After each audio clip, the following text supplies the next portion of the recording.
We did a video several months ago on the country of Nauru, which came out, they're actually in the process of coming out with a new citizenship by investment program. And the details had not been worked out at that point, but now they've come out with one officially, and it just broke ground right now. So if you're interested in this, you can contact us. We'd be glad to help you out on it. I'm going to go over with you on the cost, the advantages and disadvantages of this, and then you can make your decision from there. Let me just tell you a few things about the tax laws. Nauru did not have an income tax. It was like St. Kitts, and it was a pure tax haven. But the problem is the government started needing more and more money, so they finally came out with an income tax. They started off with a lower amount. Now they've gone up higher and higher. Most people that get these citizenship by investment programs don't actually move to the country. But anyway, if you do move to the country, I'm just going to I'm not going to go through it really in detail, but these tax rates, it came out around 2022, 2023 on these changes. And they've got what's called an Employment and Services Act, Tax Act. And the rates, it depends on if you've got like a monthly employment income. It's from $0 to $9,240 US. It's zero tax. And then above $9,240, it's a flat 20% tax. And then they have another way if you got what's called a fortnightly employment income. It's $0 to $4,257 US. It's zero tax. And then after that, from $4,257 up, it's a 20% tax, flat tax there. Now, you also have what's called a weekly employment income, and from $0 to $2,129, it's zero tax, and then above $2,129 is a 20% tax. So this is not anywhere near like it used to be, and actually it was a little bit lower before, but now they've gone up even further, and they're having a lot of problems with the water rising, and they're having to move homes and stuff back. It's a real problem there. In fact, I'm going to go over more details on that. Also, folks, if you can do us a big favor, we do not monetize our channel, and it would help on the algorithm of our channel if you would hit the subscribe button on the right of your screen right here, and also give us a thumbs up if you like the video, and it would help us in getting more videos out to people. And I would like to hear from you. If you got a question or comment, put it below, and go to our website, www.citizenshipquickly.com, if you want to legally get your income taxes to zero, or how to get a second passport as quick as 4 to 8 months. Now, the visa-free travel on this country, the problem with it is you're looking at, you're not going to get visa-free travel to the Schengen countries. This is the biggest thing I don't like. This is like Vanuatu, which is not too far from this country. And the problem with that is a lot of people try to cut back. Is it cheaper than the fast-track programs of the Caribbean? Yeah, it is cheap. Well, it is, but it's not, okay? Because what happens is you see people that go and get these passports like this, and then they end up having to get visas everywhere they go in Europe. And they go, damn, I should have just paid a little bit more and maybe got a fast-track program in the Caribbean, and in some cases not even paying income tax, and then you wouldn't have to worry about getting all these visas. And the problem with getting visas is a lot of countries, some of them require the original ticket to be bought. Some will only show the reservation. So if you go ahead and have a reservation on a ticket, and then you're turned down for the visa, then you've lost that ticket. And if you got a non-cancelable ticket, all kinds of problems you run into with visas. And I mean, I would always tell you, and plus it takes several months in some cases to get visas. But you have so many problems trying to get the ticket with the visa. And then what happens if you change the ticket date? Are you going to have to redo the visa? That's the problem. And getting hold of someone that can help you with this, it's a pain in the butt. I'm telling you, you want to try to avoid visas. It just makes your life a lot easier in traveling. But like I said, it's only a little over 90 countries that you're going to get visa-free or visa-free on arrival, countries and territories that you can travel to, and all the Schengen countries are left out. Now, this is a tiny island nation that's now selling passports. Its main USP on doing this, and the visa-free access is basically it opens up to the world that wants to come in and get this passport. Now, there was an article that came out I mean, it just came out in the Economic Times. You can pull it up. And because now it's been approved, in fact, they've already got some that are submitted, and we can help you on this if you want to do this passport. But there are some things that you need to know here, and that is that President David Adjei is seeking to raise an initial $65 million for work to transform the Bering Interior. Left is an uninhabitable moonscape by decades of phosphate mining, with a project to ultimately develop a new township, farms, and workplaces. Around 90% of the population would eventually be relocated under the plan. Now, foreigners paying at least, and this is the key right here, it's $140,500 US for a passport that will likely where you'll never set foot on the island nation, which lies around 4,000 kilometers or around 2,485 miles northeast of Sydney, Australia. You can take advantage of visa-free access to destinations including the UK, Singapore, and Hong Kong.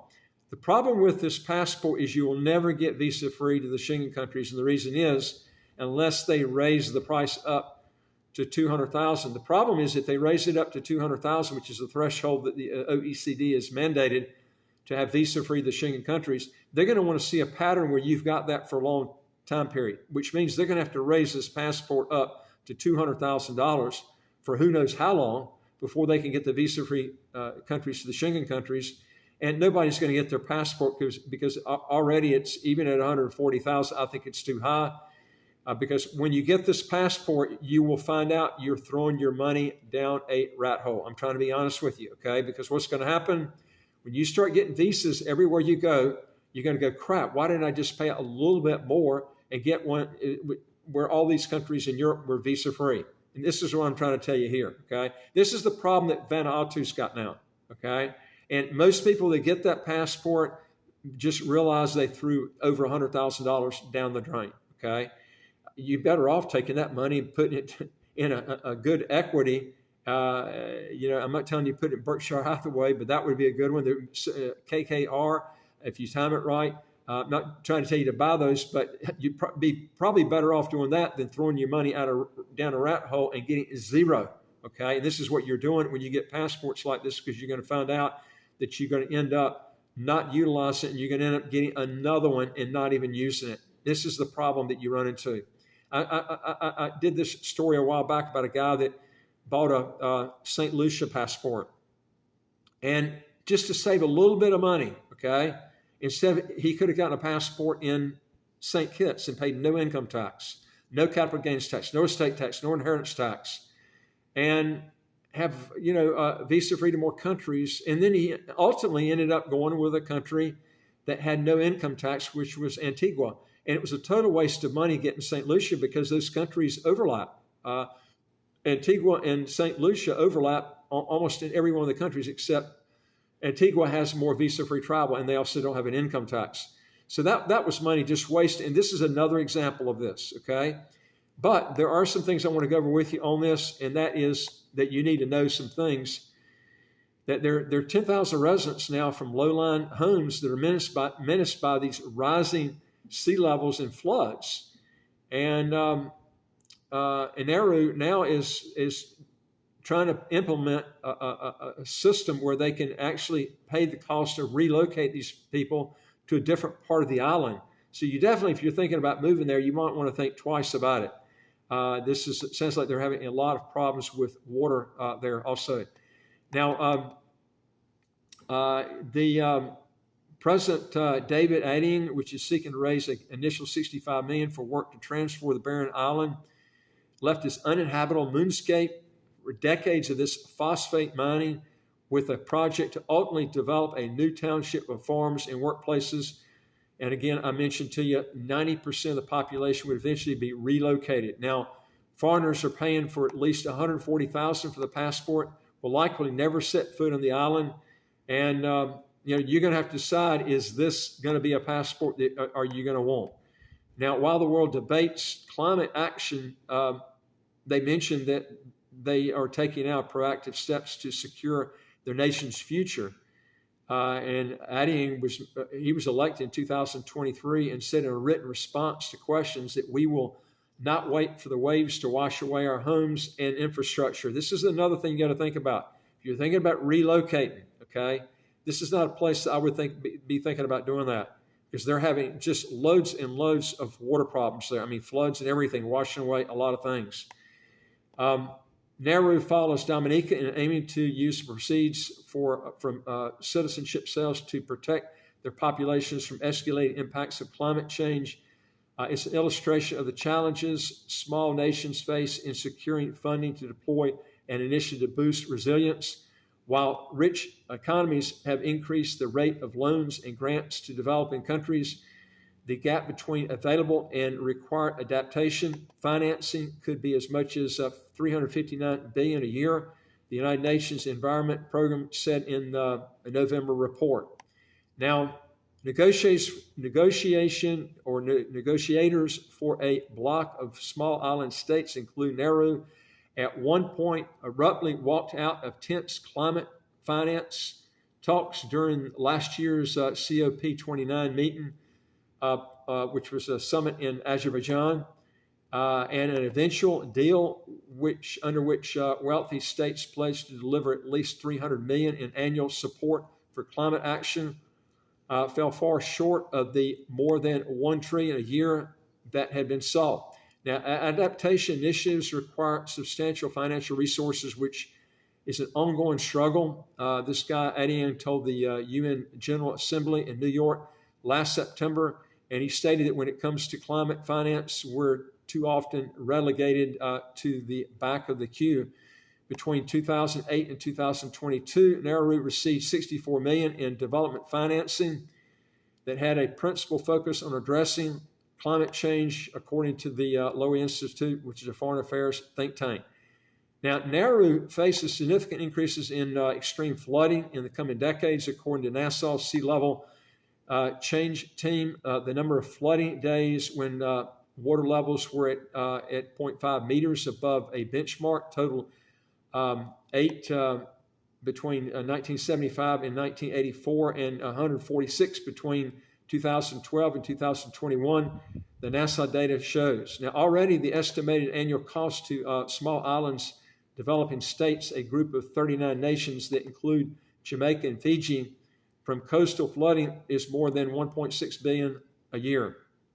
Now, a higher frequency of major floods threatens to overwhelm Nauru's coastal population centers, government buildings, and the nation's only airport with a runway that is adjacent to the ocean.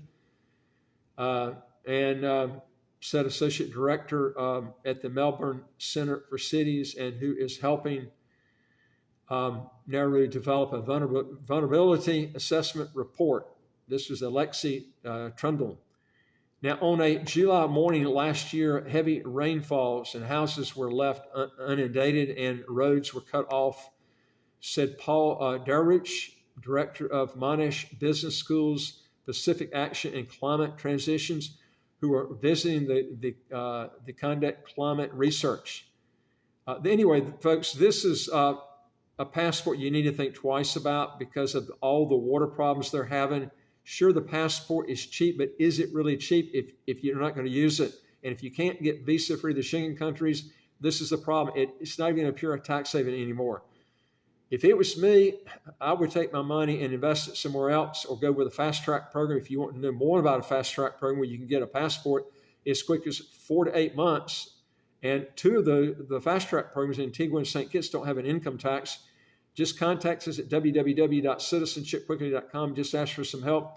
And again, it would help us out tremendously, folks, on the algorithm of our channel. We can get more videos out to people. If you like the video, give us a thumbs up. And also, don't forget to hit the subscribe button on the right of your screen.